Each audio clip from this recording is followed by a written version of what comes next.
rebondissements sur l'affaire Naël. Tu es prêt? Ok. Ok, alors déjà, qu'est-ce que tu penses du ministère Barnier? Ça arrive, mais l'accouchement a l'air d'être douloureux quand même. Alors, on est comme tant que c'est pas annoncé officiellement, ça peut être que des coups de sonde ou des bluffs. Ces gens-là s'amusent, hein. C'est d'ailleurs ils ont que ça à foutre. Si tu me passes l'expression, c'est donc on n'est pas sûr. Mais si c'est vraiment l'intention, on voit que ceux qui accusaient Macron de vouloir maquiller sa défaite électorale en simple remaniement ministériel avait raison. Mhm. Ce garçon n'aime pas perdre. Techniquement, d'ailleurs, il n'a pas perdu. Il n'a pas reconnu sa défaite, c'est Il a pas reconnu. l'essentiel. Oui, bien sûr. Au En Sénégal fait, je aussi, trouve le qu'il a une président posture un reconnaît peu. pas sa. Au Sénégal aussi, le président il reconnaît rarement sa défaite. En général, ça se termine assez mal. Mais Ouais, mais moi, je trouve qu'il a une posture gaulienne. Regarde, la situation, c'est comme la France en 40. Et Macron, il est au-dessus de la mêlée et il dit non, mais en fait, on n'a pas perdu la guerre. Non? oui, Je suis alors pas d'accord. non. Non, là, non, non, Ça va trop loin. il est totalement dans la mêlée. Il essaye de placer un maximum des siens. D'ailleurs, on a à peu près un gouvernement. Il y aura à peu près 40 à 50% de marcheurs, quoi. Pardon, comment ils s'appellent? On ne sait pas. Il ne doit plus s'appeler les marcheurs maintenant, il doit s'appeler les renaissants. Voilà, du centre, quoi, de l'ex-majorité présidentielle. Mhm. Et voilà.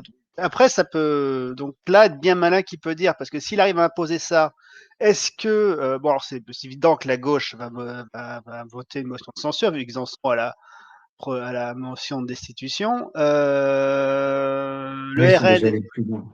ouais, le RN, je suis pas sûr qu'il se soit dans leur intérêt d'adouber un ministère, un gouvernement qui serait composé pour moitié de macronistes. Enfin, parce que là, sinon, là, oui, d'accord, ils vont peut-être dans l'espoir. Moi, je veux bien entendre que oui, ça sera entendu dans l'espoir que la justice soit pas trop méchante avec eux dans l'affaire Comment ta mauvais esprit, tu voudrais dire qu'ils ne des pensent pas à assistants. leur intérêt avant celui de la France. Non, mais le truc, c'est que c'est pas parce que tu fais ce genre d'arrangement que les juges sont obligés de suivre. Certes, l'indépendance de la justice est largement à l'heure, mais ce serait quand même pas très malin de leur part. Puis c'est un suicide électoral. Donc Tu veux dire? honnêtement, Ouais. ce gouvernement-là qui occupe tout le monde, là, qui occupe surtout les médias, en fait, je pense que les Français s'en foutent à 90%. Les Français sont agacés de ne pas avoir de gouvernement, mais savoir qui y aura dedans, franchement, c'est qu'ils risquent de ne pas tout simplement passer l'investiture hein, en l'état actuel. Déjà, Barnier, si j'ai bien compris, a menacé de démissionner Mm. parce que ça, il y a des frictions avec Emmanuel Macron. Alors, ça commence mal. De toute façon, faut dire, et il y a un article du Monde qui nous le rappelle bien aujourd'hui, c'est que quel que soit le nouveau gouvernement, il n'y a rien qui change. Alexis Kohler reste en place. Et il y a les potes d'Alexandre Kohler, la bande des quatre, qui gère, qui est notamment à Bercy, alors leur nom m'échappe, qui resteront aussi.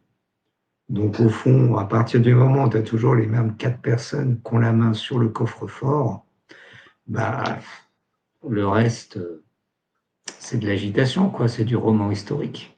Bah, bien avant Macron, d'ailleurs, ça fait un moment, malheureusement, que la politique que le gouvernement est piloté depuis le secrétariat général de l'Élysée, quoi.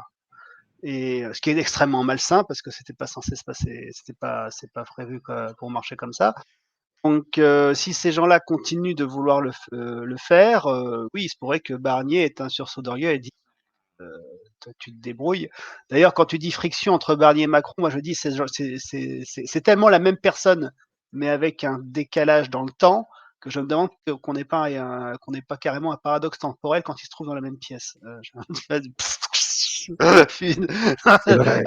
C'est vrai qu'à Et force puis, de mettre des clones, il faut trouver l'usine des clones de Giscard et la faire sauter. voilà. Ça peut, Il y a, ça serait un ouais, super scénario dans un jeu de rôle ouais. cyberpunk, un univers dystopique, où il y a Giscard, en fait, qui se fait cloner avec une intelligence artificielle qui reprend le truc. Et alors, il se met à parler, je sais pas, de Bokassa en plein 2057. Ça pourrait être pas mal. Voilà, il y a de l'idée.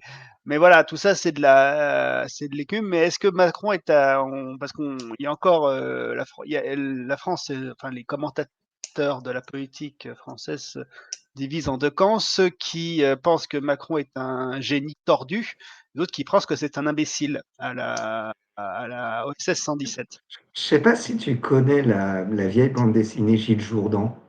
C'était une bande, et c'est Dupuis, c'était un privé dans la France des années 50, et il avait un ami libellule, et à un moment, ils sont en infiltration chez les méchants, et il y a un méchant qui a des soupçons sur libellule, parce qu'il fait n'importe quoi, il se dit, soit il est complètement con, soit il est suprêmement intelligent. Je crois qu'il y a un peu de ça hein, chez tous les marcheurs, on se pose la question, et c'en est même angoissant, parce Parce que que on voit qu'on perd nos repères. ouais. Ah, c'est ce côté un peu suradapté à leur milieu, mais totalement déconnecté. Donc ça fait toujours un côté. Quelle est la traduction française de uncanny valley? Oui, un petit peu malaisant. Ouais, voilà. C'est malaisant. Et ça se trouve, en fait, plus j'y pense, plus je me dis qu'on est peut-être dans des univers parallèles. Tu sais, dans des multivers où nos lois habituelles ne s'appliquent plus, du genre, quand tu as perdu les élections, tu te barres, quand tu dissous l'Assemblée nationale, c'est que tu as un plan. En fait, il y a plein d'univers de science-fiction comme ça, où on se rend compte petit à petit que les trucs se mettent à clocher, et puis après, ça se barre en couille, ça fait le crescendo, et comme le suggère la régie, on va peut-être terminer dans un jeu vidéo, une sorte de Wolfenstein 3D, où on doit tuer des clones de Valéry Giscard d'Estaing qui envahissent Paris. C'est un petit peu l'attaque des Titans avec des Valéry Giscard d'Estaing. Il y a de l'idée. Surtout qu'on se demande si, on peut aussi se demander plus prosaïquement si on va pas finir comme pays du tiers-monde où à chaque élection, il faut sortir le président sortant à coup de carabine et le chercher dans son palais présidentiel avec les chars. Parce que Mais est-ce que tu n'aurais pas, c'est vraiment alors des ça, comportements de potentats d'Afrique subsaharienne, franchement. mais alors brutalement, moi je me dis un truc, c'est pas, c'est en parlant, l'idée me vient. Est-ce que c'est qu'en fait que Macron en a marre de nous? Parce que franchement, il y aurait de quoi, hein. Depuis 7 ans, on lui a quand même bien cassé les couilles.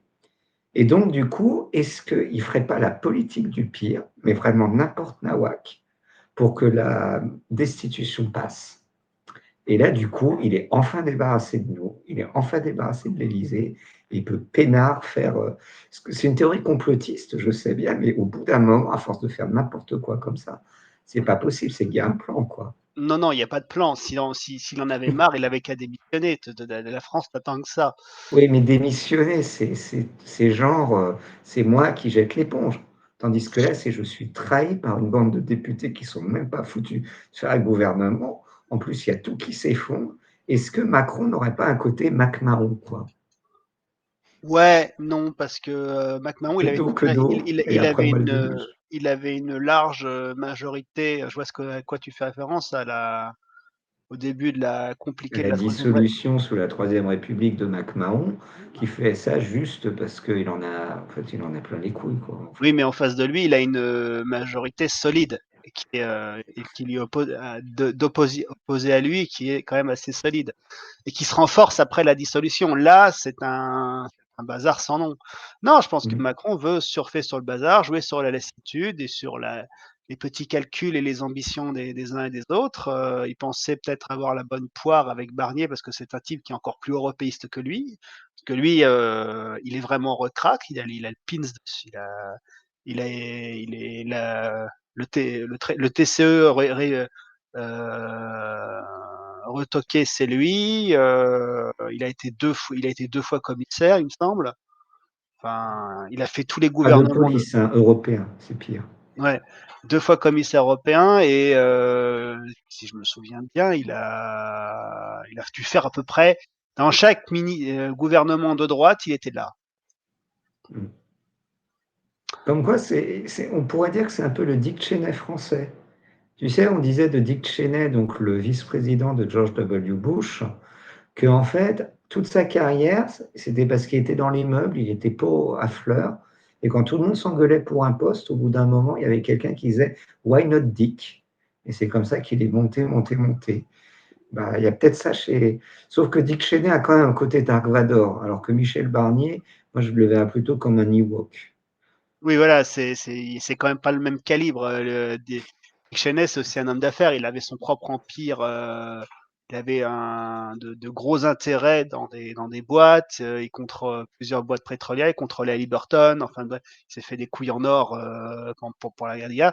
C'est dans le genre sale type, c'est quand même un autre. On est sur un autre registre. Ouais, non, mais dans la Là, stratégie pour arriver au pouvoir, sur le côté pot de fleurs, enfin, je sais pas.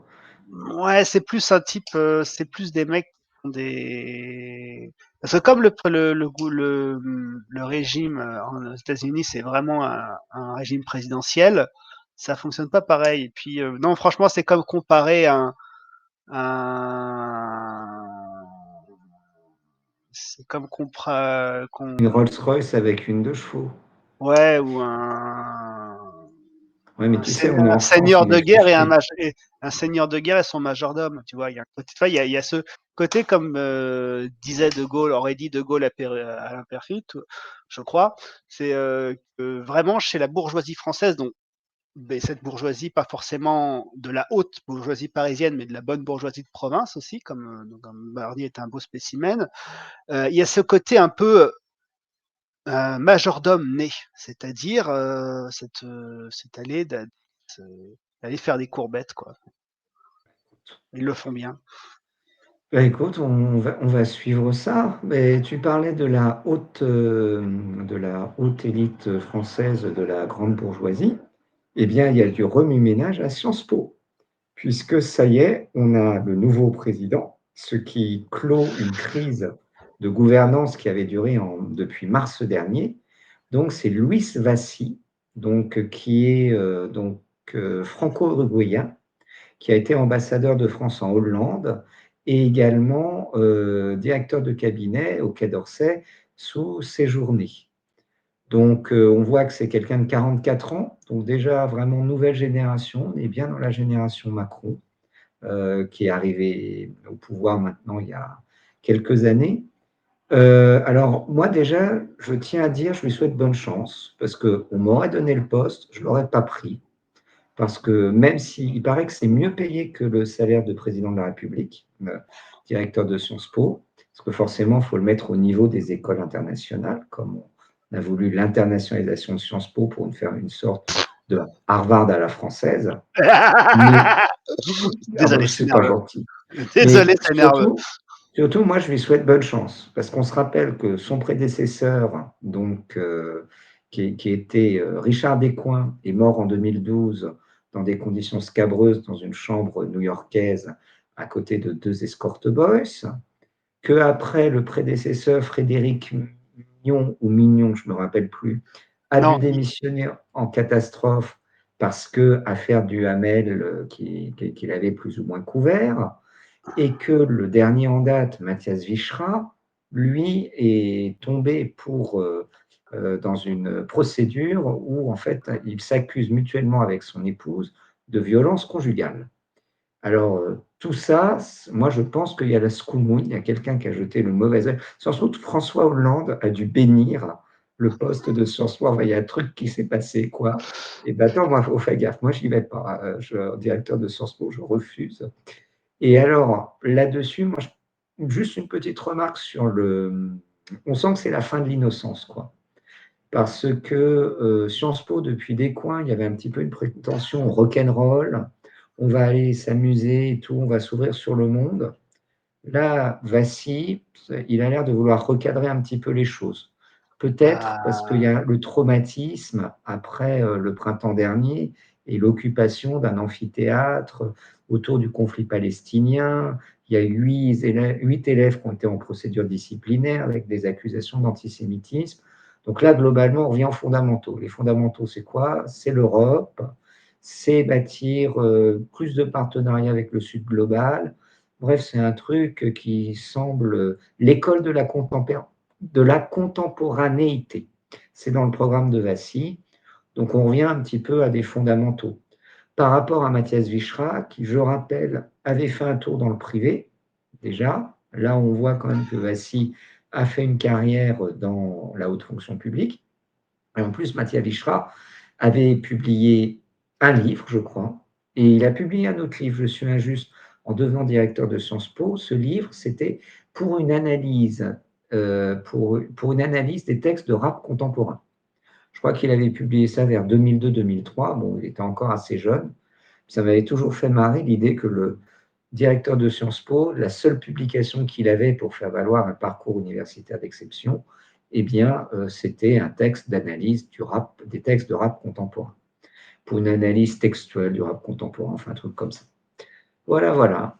Donc, je ne sais pas, toi, si ça t'inspire quelque chose, cette Bah, nomination. pas grand-chose en soi. Il est normal et heureusement, ça prouve qu'ils sont pas encore complètement fous, devenus complètement fous. Après le bilan des années des coins, oui, c'est vrai que c'est parti en tous les sens. Ils ont voulu faire Harvard, en faire le Harvard français. Un Euh, concurrent HEC aussi, parce que ouais, une école de quand journalisme, t'es un etc. nain dans une ruelle sombre et qu'il y a 4 skinheads qui t'attaquent, bah, tu leur dis, je vous prends les 4 en même temps, sinon c'est pas drôle. Donc, à la fois Harvard, à la fois HEC, enfin, bon, il y avait tout, quoi. Ouais, Donc, ouais, ok, voilà. rock'n'roll. Et largement, ça a été largement de l'esbrouf. Et ça surtout, ça, parce que bon, Sciences Po à l'international, ça pèse pas bien lourd. Et surtout, il a laissé une ardoise colossale. Quant à ça, Tous les flambeurs, j'ai envie de dire. non, non, oui, c'est ça, c'est que ça a été des trucs, et comme il y avait eu tout un système de copinage où il avait des potes et que ils se tenaient tous par la barbichette. Ils avaient tous des dossiers les uns sur les autres et des dossiers assez glauques, comme peut le laisser Comme on entendre l'a vu après, oui. la chute de Olivier Duhamel. On voit quand même qu'on a affaire à une belle bande de zozo qui a un peu fait n'importe quoi. Donc un mec un peu gris-muraille, avec un profil assez austère, tu vois, origine relativement modeste, c'est un petit profil un peu méritocratique, avec bon, il a deux parents professeurs, réfugiés politiques, mais voilà. Donc c'est pas un rejeton de la bourgeoisie parisienne. Et visiblement, bon, si c'est pour remettre les pendules à l'heure et faire le ménage, parce qu'en fait, en plus, la culture estudiantine de Sciences Po a fini justement avec les conséquences du 7 octobre en France par lui exploser la gueule. Et C'est avant, difficile. Mathias Vichra avait eu beaucoup de problèmes à gérer la question MeToo aussi. Ouais. Alors, il y avait eu, rappelle-toi, il y avait eu le hashtag à l'époque. Alors, ça remonte déjà à 7-8 ans et ça touchait pas, je crois, la rue Saint-Guillaume. Ça touchait plutôt des Sciences Po de province, si je me rappelle bien, Sciences Po de Toulouse, j'en suis pas sûr. Mais c'était Sciences Sport. C'est-à-dire que on appelle que comme prof, ils ont eu par exemple pendant des années à la période de Dominique Strauss-Kahn. Donc, bon, il n'y a pas besoin, je crois, d'en dire plus. C'était quand même bien n'importe quoi. Donc, si eux, ils veulent vraiment faire de cette école la fabrique De techno à la tête, l'élite. de techno à la tête carrée pour faire tourner la machine, enfin la région France au sortir de Dans le leurs études gouvernorat, c'est pas trop ça, lui. dans la grande Europe, plus et en début de carrière et en fin de carrière peut-être directement à la maison mère à Bruxelles. il va falloir quand même des gens un peu sérieux, parce que s'il y a bien un truc qui est qui est une opinion communément partagée hors de France, par les élites et les technos des autres pays, c'est que les Françaises ne sont plus des gens sérieux. Mais écoute, on lui souhaite bon courage et puis je pense qu'il faut peut-être lui envoyer un fer à cheval. Ça peut toujours servir quand on Euh, arrive à des postes de responsabilité. Descoings, Vichera et celui qui était entre les deux, ils sont tombés par leur faute. Hein. Oui. S'il n'a pas de squelette dans son placard, il lui arrivera rien. Hein. Ah, tu sais pas, parfois, moi je crois au maraboutage. Alors, bah justement, en parlant de maraboutage, ça me fait penser à Taylor Swift. Parce que tu sais que Taylor Swift a vu la lumière après le débat Kamala Harris-Donald Trump, et elle a dit, Kamala Harris, c'est celle qu'il me faut, c'est celle que je soutiens. Alors là, on voit que les stars n'ont pas les mêmes perceptions que nous, directes. Et là, bon, Trump, évidemment, avec sa délicatesse habituelle, a dit, je la déteste, je la hais. S'il avait été rappeur, il aurait dit I fuck her. Ça serait sans doute moins bien passé, encore moins que d'habitude. Mais alors, du coup, bah, Taylor Swift, il y a des gens parfois qui savent prendre de bonnes décisions. Einstein, quand il voit le nazisme, il se dit non, c'est pas une bonne idée. Bah, Taylor Swift, elle voit Trump et elle se dit non, c'est pas une bonne idée. Et alors, du coup, alors, il y a des mecs du milieu, un peu, on peut dire les collabos, du genre Pharrell Williams, qui dit t'aurais mieux fait de la fermer, donc producteur de hip-hop, en quoi les chanteurs ont leur mot à dire. Mais bon, ça, c'est des collabos, il y en a toujours eu. Hein. Le gouvernement, on sait bien, 40 millions de pétainistes en 1940. Mais il y a fort heureusement aussi des phares de la pensée qu'on trouve Mhm. souvent en France. Et je pense notamment à Sandra Logier, qui a signé une tribune dans Le Monde montrant qu'on est face à un changement paradigmatique, hein, on peut le dire, une sorte de révolution copernicienne. Parce que enfin, avec Taylor Swift, la culture populaire eh bien, prend un caractère explicitement moral. Voilà, parce que dire fuck à Trump, c'est un comportement qui est de la morale pure, c'est une sorte de morale platonicienne. Il y avait la morale un petit peu d'avant. Eminem avait aussi fait un rap anti-Trump, mais c'était encore la version terrestre quoi, de l'idée platonicienne. Là, Taylor Swift, c'est la morale pure, la morale platonicienne. Pourquoi? Parce qu'en fait, elle est comme Kamala Harris. Elle met en, comment dire, cette culture populaire, elle va tout simplement insister sur le fait que défendre la jovialité, défendre les éclats de rire de Kamala Harris, et que surtout elle dit I care about you, je me soucie de vous pour les plus vulnérables, alors que Trump, ben, c'est le narcissisme, grotesquement préoccupé par lui-même, qui essaye même d'exploiter et de culpabiliser quand on essaie de l'assassiner une deuxième fois. Donc vraiment, pour tout ça, j'ai envie de dire un truc à Taylor Swift, ne change rien. Ouais, j'ai lu le torchon de la philosophe du Quand Monde. même maître de conférence à l'université. Qui C'est un es-tu tor- pour parler de torchon? Bah, en fait, c'est bien, c'est qu'il Claude y, est y aura, desservir, ça. il y aura toujours des pseudo-chercheurs, des universitaires de salon pour aller mettre en musique la petite musique de la. Comment comment rétablir dans la tête des gens que normaliser la féodalisation de de la société et de notre vie politique. C'est-à-dire qu'en fait, en faisant d'une pop star, j'ai rien contre les fans de Taylor Swift, c'est pas ma cam, mais peu importe, une sorte d'autorité morale au motif qu'elle vendrait beaucoup des billets de concert et des disques, beaucoup de billets de concert et de disques, ça c'est pas le problème. Parfois, ça se Euh, passe pas toujours bien. Hein. On Tu rappelle vois, là, que je c'est un dis disque, milliardaire. tu vois, je sens que je suis quand même je deviens un vieux parce que les disques, ça quand Oui, même, je veux bien ça te le dire. n'existe plus. Après, il peut bien y avoir des gens C'est pour se faire des 33 tours de Taylor Swift, mais ça ne doit pas être la majorité. oui, Des, c'est un peu les oiseaux noirs. Hein. C'est pas parce qu'il y en a un que les signes sont tous noirs. Ouais, mais c'est en fait, voilà, donc la célébrité et le succès, feraient, en fait, et ce qui est jamais, en gros, son chiffre d'affaires, si vous voulez, ça serait en sorte, ce serait quelque sorte une façon de lui conférer un rôle moral. Enfin, elle prend, parce que là, en gros, cette bonne femme dit de Taylor Swift, oui, elle assume la dimension, sa responsabilité en tant qu'icône culturelle de s'impliquer dans la vie politique, etc. Ce genre de conneries, si j'ai bien compris. Oui, c'est à Bon, peu près ça, je pense. voilà, donc en fait, dans ce cas, c'est les mêmes qui vous expliqueront que oui, bon, quand on découvrira un jour les liens entre le couple Macron et tel ou tel milliardaire français, bon, on dira non, mais c'est normal, les milliardaires ont bien le droit d'avoir leur avis sur la vie politique, ils ont bien le droit On les d'avoir un journal. découvrira, on les a pas déjà Ouais, découverts? Je ouais, croyais que puis ils ont, c'était longtemps. voilà, mais ils ont bien le droit, quand ils achètent un journal, d'y faire passer leurs idées, de virer les journalistes qui sont pas d'accord.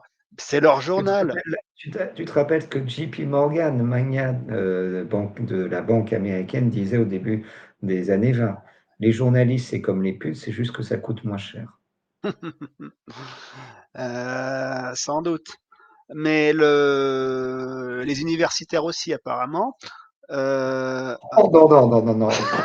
Bon, non, mais c'est quand même c'est pas des. comme Non, mais ça. il y a quand Déjà, même dans les. déjà, les universitaires, c'est vraiment des creux, hein. Ils gagnent vraiment pas beaucoup.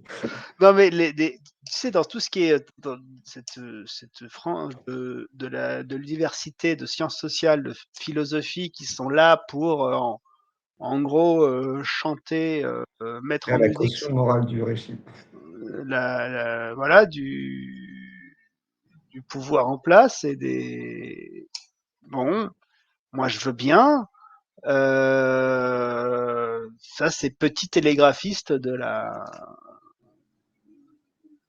Parce que bon, ça veut dire quoi? Que le peuple, c'est pas parce qu'on écoute que quelqu'un va écouter, peut être fan de Taylor Swift et écouter ses disques que, enfin, merde, écouter sa musique, qu'il est forcément obligé de prendre en considération son avis politique.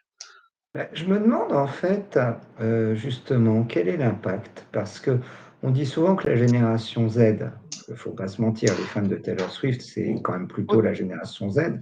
Nous, bien on n'est sûr. plus trop dans la cible. On dit souvent qu'ils n'ont plus vraiment d'idole, qu'il y a vraiment une défiance vis-à-vis de ça, par opposition aux générations précédentes.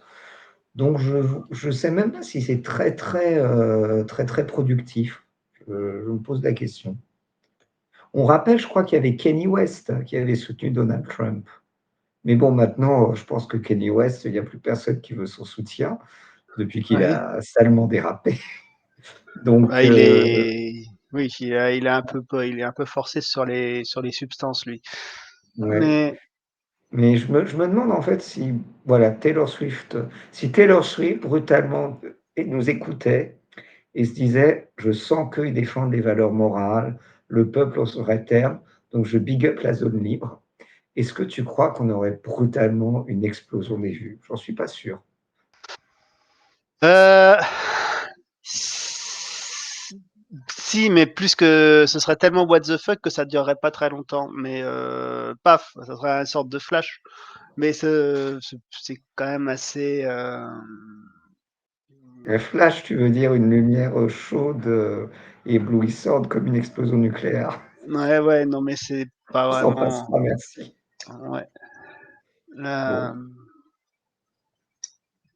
alors, bah écoute, je propose qu'on passe au dernier sujet, puisque Mhm. on a eu de nouvelles informations cette année sur, enfin aujourd'hui, cette semaine, sur un événement tragique qui avait été la mort de Naël. Hmm. Parce que on se rappelle qu'en juin 2023, ça avait provoqué des émeutes dans toute la France avec de très importants dégâts, après que ce jeune homme ait été tué par des policiers alors qu'il y avait un contrôle sur sa voiture. Et alors immédiatement, on en avait fait un peu l'affaire George Floyd à la française. Alors, il faut dire que nous, en France, on a eu pas mal d'affaires George Floyd. On avait eu l'affaire Théo sous François Hollande, qui avait été accusé d'être sodomisé par des policiers avec une matraque, qui avait aussi entraîné une forte émotion. Il y a eu l'affaire Adama Traoré, accusé d'avoir été tué par des gendarmes à Beaumont-sur-Oise. Et à chaque fois, ces affaires ont fini en fait un petit peu toujours par faire pchit lorsqu'il y a eu les enquêtes policières sur les responsabilités des policiers, ce qui amène d'ailleurs toujours des gens à considérer que ces enquêtes ont été mal faites et à demander justice pour Adama notamment, etc. Là, il semble que les conclusions de l'enquête aient été proposées et que là encore, Naël n'aurait pas fait exactement toutes les choses que la logique darwinienne exige normalement pour rester en vie quand on est face à un contrôle de police. C'est Hmm. ça? Oui, il a tenté de démarrer, de passer en force, quoi. Oui. Et après, le rapport pour l'instant n'exagère pas les policiers. D'après si j'ai bien lu si je me souviens bien de ce que j'ai lu, le policier n'était pas en danger. Là, on n'était pas non plus en danger. Donc, mais ça démonte une partie du récit qui a été brodé par dessus, ou comme quoi il aurait été frappé, etc., etc. Donc, il y a pas mal de trucs. Le fait est, c'est que ce que révèle cette affaire, c'est que il y a toute une partie du territoire où apparemment on considère comme parfaitement normal de se procurer une caisse en toute illégalité, de faire absolument n'importe quoi avec. Et entre-temps, il y a quand même eu un paquet d'affaires de barrages forcés, de policiers renversés ou de civils renversés. Et apparemment, ça arrive quand même très souvent. Il y a des gens qui font, je sais pas, toi oui, c'est vrai que tu vis en Pologne, que t'as pas de voiture, mais quand tu vas sur la route, des fois, tu te Tu dis, descrives une templée. non, mais tu vois quand même qu'il y a des mecs, tu sens qu'ils qu'ils y vont au doigt mouillé, quoi, la conduite. Oui, oui, oui, on sent, non, mais après, c'est moi ce qui me frappe, c'est à quel point un drame, parce que de toute façon, faut voir que ce genre de situation, c'est toujours un drame. Déjà parce que il peut y avoir des passants qui peuvent être blessés, voire tués. Et puis, bon, le jeune homme qui sans doute, là encore, il est mort. C'est toujours dommage, toute vie qui disparaît. Mais je trouve quand même, moi, ce qui me met toujours un petit peu mal à l'aise, c'est comment on prend un fait divers tragique et qu'on le met dans un certain agenda médiatique pour créer une sorte de zeitgeist qui est un esprit du temps un petit peu malsain sur la question des refus d'obtempérer, sur la question des rapports des jeunes, la police. Enfin, comme si on voulait un petit peu faire monter la mayonnaise plutôt que d'essayer de rester dans le calme. Et là-dessus, Mmh. moi, ça me rappelle ce qui s'était passé au moment de l'affaire George Floyd.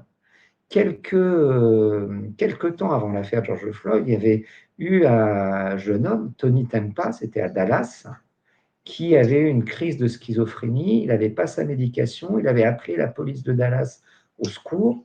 Et là, la police de Dallas l'avait menotté, l'avait plaqué au sol pendant 15 minutes alors qu'il suppliait, il disait, vous allez me tuer, arrêtez, arrêtez, arrêtez. Finalement, il était mort. Et en fait, tout le monde s'en est foutu. Les vidéos qui avaient été enregistrées par les caméras de sécurité n'ont été mises à disposition que 3 ans plus tard. Pourquoi? Parce que Tony Tempa était un blanc. Et qu'en fait, ça cadrait mal avec là-dessus l'agenda que les médias américains avaient à l'époque de l'affaire George Floyd. On se rappelle que c'était le moment où le New York Times réécrivait l'histoire américaine en expliquant que l'histoire américaine avait commencé avec le premier esclave noir qui était arrivé sur le sol. Si je me rappelle bien, c'est le projet 1666. Donc, on voit quand même comment les médias prennent des faits divers qui sont tragiques, qui existent, mais décident d'en grossir certains, parfois sans se poser la question de l'impact que ça peut avoir sur la société dans son ensemble. Et ça, je trouve ça un peu malsain. Oui, c'est extrêmement malsain. Alors en plus en France, je pense qu'il y a aussi une chose qu'il n'y a pas aux États-Unis et pour cause, c'est qu'en France, on a des gens qui veulent imiter les Américains. Ouais. Ça fait un carton aux États-Unis, nous on va faire pareil. Aux États-Unis, il y a une polarisation politique qui est de plus en plus évidente et on voit que 80% des médias, et en étant conservateur dans l'estimation, roule dans le parti du côté du Parti démocrate. Et le Parti démocrate, c'est clairement, c'est lui, son auditoire, c'est l'électorat des villes, quoi, des grandes métropoles. Ça crève les yeux. Et ça n'a pas arrêté de se confirmer d'élection en élection. Donc oui, il doit y avoir un tropisme pour un certain type de narratif. En France, je suis pas sûr qu'il y ait la même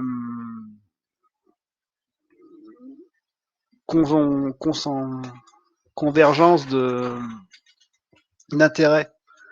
L'affaire Adama, si elle a été durée longtemps, c'est que la famille Adama, c'est une famille nombreuse avec qui a fait jouer toute sa parentèle, qui était assez importante, y compris et pas seulement en France, et ça a créé un espèce de collectif assez important. Et avec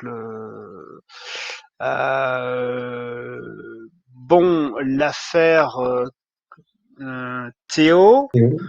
Alors, Il était fils de diplomate, si je me rappelle déjà, bien. premièrement, il était fils de diplomate, c'est pas n'importe qui.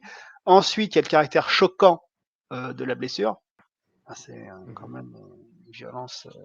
Et pour le coup, il me semble quand même, c'est qu'il a vraiment été Ah, blessé. il est resté handicapé.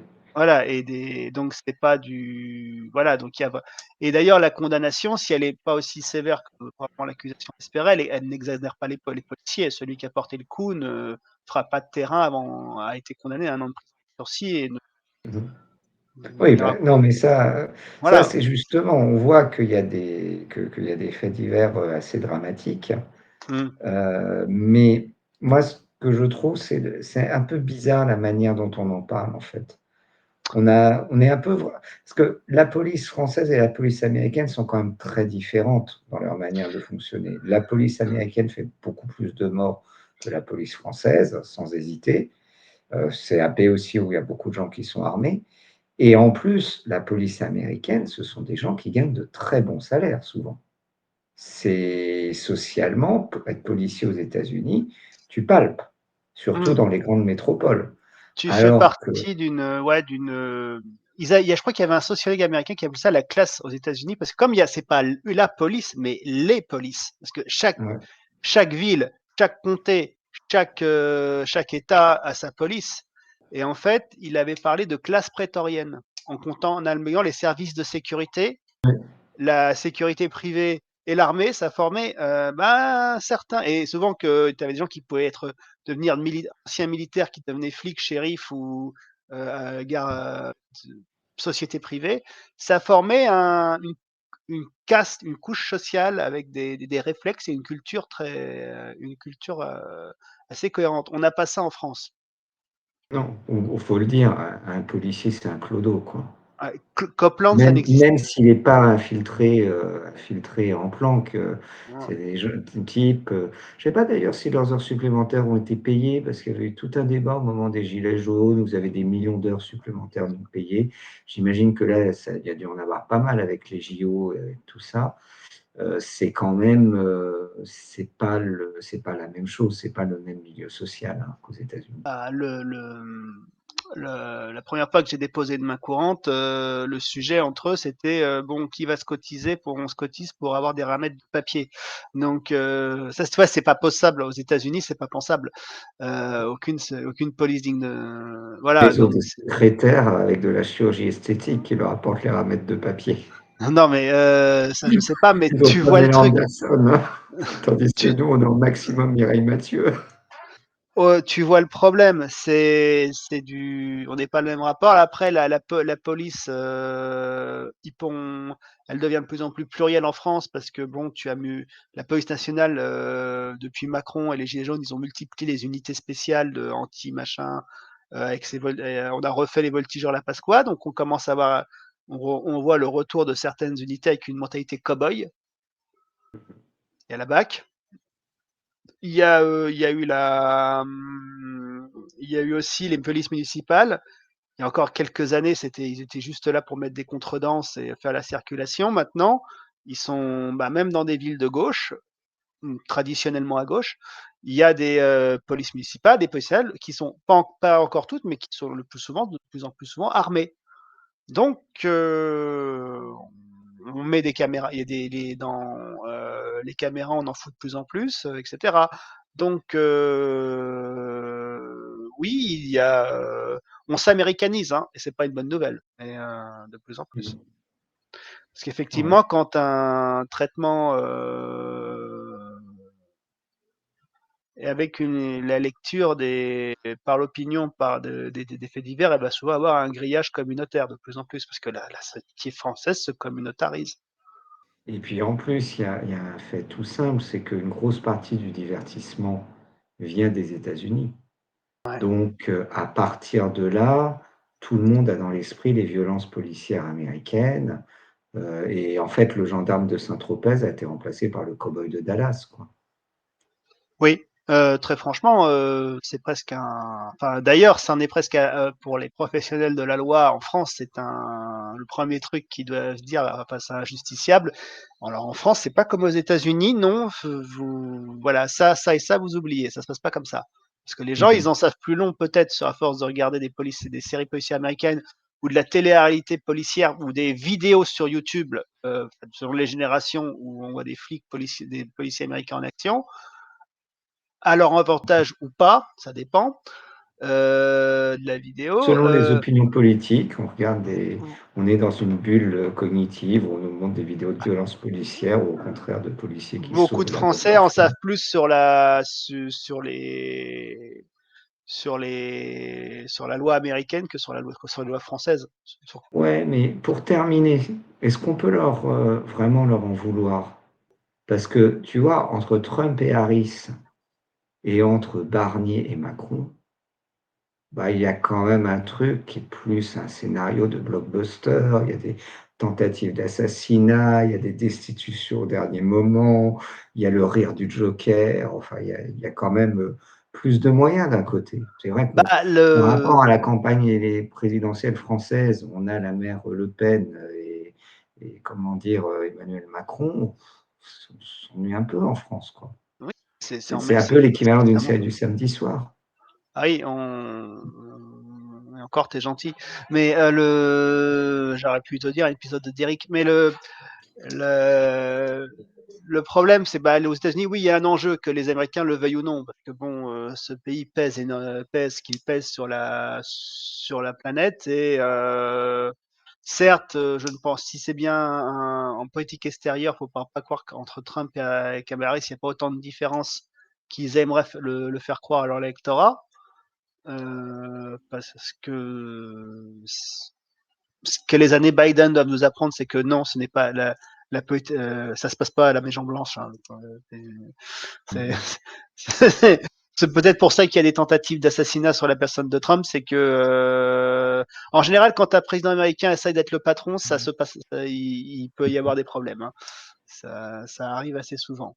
Mais en France, notre problème, c'est que nous avons effectivement, le débat est verrouillé, personne ne veut sortir de l'Union européenne dans les partis présidentiels Dans les partis euh, qui qui on peut dire les existent choses comme ça. tout simplement, qui comptent. Et ben vous avez tout simplement le cadre est vraiment est bien tenu. C'est-à-dire on ne sort pas de l'Union Mmh. européenne, l'euro c'est génial. Les déficits, les moins 3%, etc. Donc à partir de là, oui, c'est aussi passionnant que les débats. À la rigueur, les Français auraient plus intérêt à se tenir au courant de ce qui se passe dans les conseils régionaux, dans les débats des conseils régionaux de leurs régions respectives. Il se passe plus de choses, notamment Eh oui, bah oui, sur la qualité de l'eau, par exemple, sur l'entretien des routes. Ça les concerne plus que le cirque Barnier-Macron. Est oui. complètement verrouillé. Enfin, les Français se sont mobilisés comme jamais depuis 40 ans.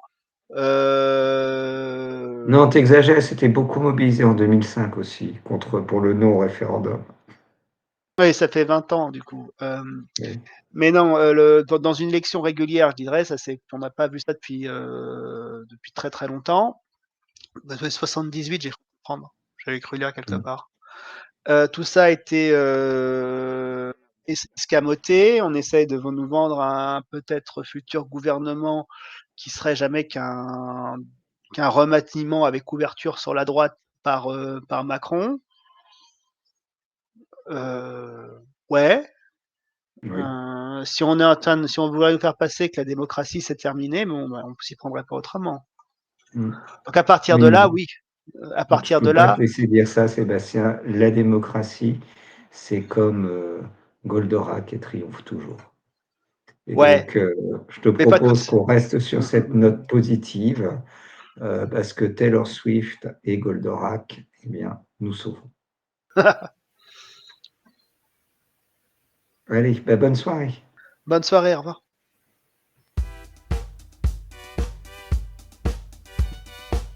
Dans la dissociété des dysphories contemporaines, il faut garder son esprit critique, soutenir la zone libre, s'abonner à ses réseaux et partager.